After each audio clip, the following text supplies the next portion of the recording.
Hi friends, ఈరోజు నేను అసలు మామూలుగా వెస్ట్ సైడ్లోకి వెళ్దాం అనుకున్నా. కానీ మా డాడీ మార్నింగ్ గ్రైండర్ మిషన్ బాగాలేదని దానికి కక్కేయడానికి వెళ్ళాడు. అక్కడికే 2 hours మా డాడీ ఎక్కడ స్పెండ్ చేస్తాడు టైము. అక్కడి నుంచి వచ్చే లోపల మా డాడీకి ఓపిక లేదంట. ఇంకా సరే రా డాడీ వెళ్దామంటే మా డాడీ ఏమో ఇప్పుడు నాకు ఓపిక లేదు, నేను రాను. మధ్యలో మా అక్క వచ్చి వద్దులే నీకు ఎందుకు డాడీ, ఓపిక లేదు కదా, గుమ్మనైపోయానని చెప్పింది. ఇంకెందుకు లేదు, నేను కూడా కామ్గా అయిపోయా. సరే సాయంత్రం వెళ్దాం అనుకున్నా. అందుకని నేను దోశ పిండి ఇడ్లీ పిండి కట్టేసి మొత్తం రెడీగా కూర్చోన్నా. మా డాడీ నిద్ర లేసాడు.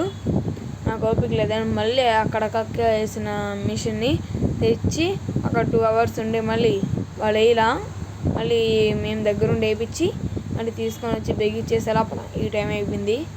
ఇంకా రేపు మార్నింగ్ వెళ్ళి చూసుకొని రావాలి. అసలు ఇలాంటి అక్కలు ఉంటేనే ఆడికి వెళ్ళం. అక్కలు చెల్లెలు కానీ